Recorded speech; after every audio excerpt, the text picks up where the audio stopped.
How do we produce it? Most people immediately think of an industrial product when they hear the word production. This is because the concept of production has always been used in that context, naturally leading to associations only with that field. Let me clarify right away. Psychology is also something that can be produced. In fact, that is why there is a field called perception engineering. The psychology of masses is produced and directed through coding by perceptions. First, appropriate concepts are selected. Then, these concepts are used to create perceptions through coding.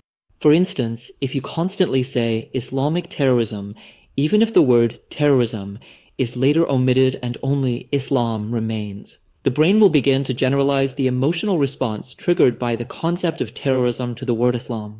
In hospitals, people who pass away are not referred to as dead. Instead, the term expired is used. The subconscious connotation of the word dead is heavy. However, when someone is said to have expired, the brain perceives it as something neutral, like an X. If you call rape harassment, you create a more flexible perception, leading to a softer reaction. Perceptions are managed through concepts, and psychology is shaped through perceptions. Since concepts create perceptions, psychology is generated through perceptions. The industry attributes problems and their recent rise to trauma. It links them to serotonin. It traces them back to childhood. If that's not enough, it ties them to grandparents, ancestors, and lineage. But it never attributes them to itself. According to psychiatrists, if they work in public institutions, these issues are serotonin problems. In private practice, they are therapy problems. In public institutions, the priority is to prescribe medication to as many people as possible in a short time, whereas in private practice, the goal is to provide more therapy sessions to fewer people for greater profit. Psychologists see these issues as trauma-related. Religious figures blame a lack of spirituality. Breathwork practitioners say it's a breathing problem. Energy healers say it's an energy issue. For sorcerers, it's supernatural beings. For leech therapists, it's leeches. For cupping therapists, it's a cupping issue. Some say it's the intestines, some say it's diet, others say it's nettle leaves. Everyone has fallen into the habit of explaining problems through their own profession and perspective. They link them to everything except perception, coding, and conditioning. I worked in a state hospital for exactly 25 years. We received many patients from rural areas and villages. Yet, I hardly ever saw anyone in the countryside suffering from panic attacks or OCD. In fact, a clear clinical observation of mine is that such issues are far more common among urban dwellers, especially housewives.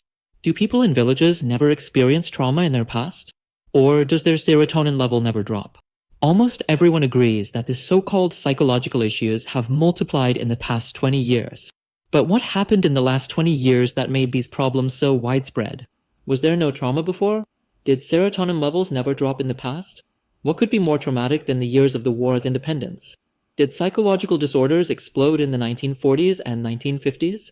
If trauma is so crucial and supposedly gives birth to almost every psychological issue, why do these problems only become widespread in recent years?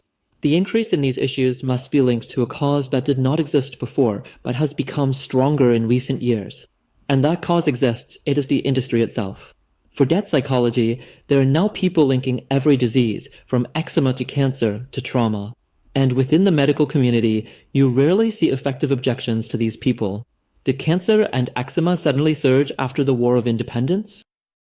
The rise in psychological problems directly correlates with the industry's growing influence. As the industry expands and reaches more people, the number of coded individuals naturally increases. The rise in issues is related to the increase in coding by the industry. Do not underestimate the power of coding.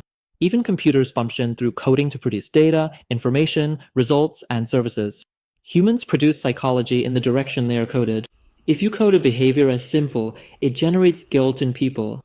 The intensity of the experienced emotion is determined by the quantity and depth of the coding. The same behavior may have no psychological impact on someone with little to no guilt-related coding. The conclusion is simple. The increasing psychological issues in recent years have a unique cause. That cause is the industry. This industry has produced and spread these issues through coding and conditioning via concepts and perceptions. Naturally, the industry never says, "I am responsible." If it successfully treats an issue, it takes credit for the success. If it fails, it either labels the issue as chronic and shifts the blame onto the condition itself, or tells the person you are resistant, placing the blame on them. When life and circumstances produce psychology, the industry calls it an illness and insists on treatment. But when medications produce more severe psychological effects, they call it a side effect, acute effect, really, and advise either acceptance or dismissal. I said psychology can be produced. I explained that it is done through coding thy concepts and perceptions. I discussed how the industry produces and spreads issues this way. With this work, I am attempting to create a new coding and programming for psychology, its causes, and its solutions. Therefore, the first step is to thoroughly analyze and deactivate the old programming. You cannot pour fresh water into a vessel that still holds stagnant water. EMDR, a critical perspective. EMDR, eye movement desensitization and reprocessing, is an anxiety reduction method that utilizes systematic eye movements. It was developed by a French doctor named Francine Shapiro. The method is based on a claim that unprocessed memories, which are believed to affect current emotions, can be reprocessed through systematic eye movements. One day, Dr. Francine was stuck in traffic and naturally felt anxious. As she frequently looked left and right, making rapid eye movements, she noticed her anxiety decreasing. This led to her discovery about systematic eye movements reduce anxiety. Building on this perspective, she argued that maladaptive memories lie behind negative emotions and thoughts, and these need to be reprocessed. However, most people who experience problems do not necessarily have negative memories from the past. This fact alone is enough to demonstrate the insufficiency of this approach. This method, like many others, is dominated by the perspective that views emotions and thoughts as negative. But the reason people are affected by so-called meditative emotions and thoughts is not always past memories or traumas. It is the very act of perceiving these emotions and thoughts as negative. And it is the psychological industry that teaches us to see them this way. If a person views certain emotions or thoughts as negative, how could they not be affected by them? Saying, "You are affected by unprocessed memories" is like saying, "You get wet from the rain." The solution is not to reprocess the crowds, but to carry an umbrella.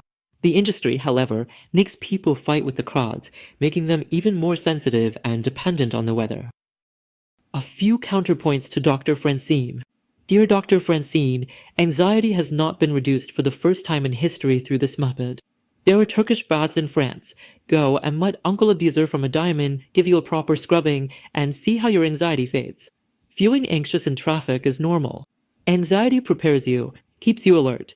In that moment, your anxiety was raising your level of arousal to protect you. But instead, you felt the right move was to suppress it. God protected you from an accident at that moment. Reducing anxiety makes people more sensitive to it. It causes them to be more affected by future instances of anxiety. It's like suffering blows that don't kill but still weaken you. If we have some unpleasant memories from the past, they will affect us whenever we recall them, whether they've been processed or not.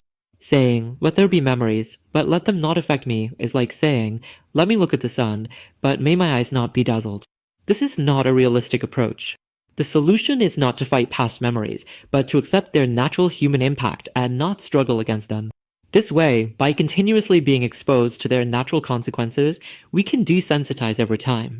Whether it's stay in the moment, rhetoric that pushes us into an internal conflict, unprocessed memories that make us battle the past, or trauma and family constellations that create disputes with our families, no matter the approach. They all lead to the same destination, making us fight something. Sometimes it's memories, sometimes it's experiences labeled as trauma, sometimes it's emotions and thoughts themselves. Even when emotions and thoughts arise from specific causes, such as memories or trauma, they are still viewed as pathological, as if they are inherently problems. But just as shivering due to cold cannot be classified as an epileptic seizure, and an increased heart rate while climbing stairs is not a heart attack or panic attack, not every emotional reaction is a disorder. There are memories, let's process them, as if they're embroidering fabric. There is trauma, let's cleanse it, as if they're scrubbing under a staircase. The result? Consciousness, I can't stay in the moment. Subconscious, oh no. Consciousness, I can't erase my memories. Subconscious, oh no. Consciousness, I can't cleanse my trauma. Subconscious, oh no. They keep the conscious and subconscious in a constant state of conflict. These people can't live without a fight. If they don't find a country to wage war against, they declare war on the past. If not the past, then on emotions. Even the US military budget wouldn't be enough for all these battles. There is an old saying, a bankrupt merchant keeps going through old accounts. Their entire business is about revisiting old records. Let there be memories, but let them not affect me. Let there be trauma, but let it not affect me. And if it does affect you, then me fate is a problem. They label affected emotions and thoughts as problematic. This industry doesn't just make us hypersensitive to our past, it also makes us excessively sensitive to our most human emotions and thoughts. The more sensitivity increases, the more we are affected. In reality, it is not our memories or traumas that cause this hypersensitivity, but rather the psychological industry itself.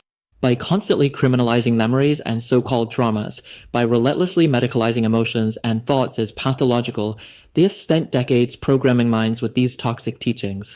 The problem with EMDR. EMDR is built on the assumption that psychological problems stem from the improper processing of negative memories. At best, it is a method of anxiety reduction. Yet, it is marketed as a cure for everything from panic attacks to obsessive thoughts. But do these problems always stem from negative memories? And are they only about anxiety? If memories are reprocessed or anxiety is reduced, do these problems truly disappear? Furthermore, how realistic is the claim that memories can be reprocessed? How possible is it? Does this method truly have such power? I worked for 25 years in the largest hospital in my city.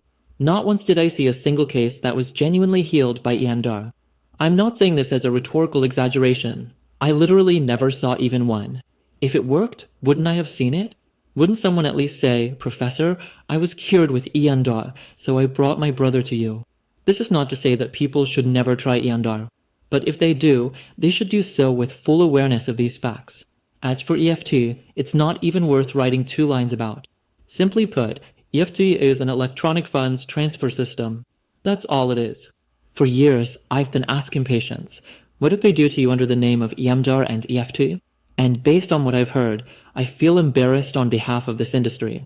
Imagining yourself by the sea, counting backward from 10, recalling events while making a few finger movements, tapping on specific points, these mechanical exercises are presented as therapy. And if there's any placebo effect, they call it success. Some may ask, why do you even talk about these things? But you can't clean something without removing it from the mud first. You can't pour fresh water into a glass without emptying the old one. A clinical psychologist once told me, you are too obsessed with disorders. What difference does it make if there's a problem or not? That's their mindset. By that logic, we could call psychological problems mathematical problems and have people take tutoring sessions instead. Or we could call academic struggles infectious problems and prescribe antibiotics for kids who don't study. Don't overestimate psychology education.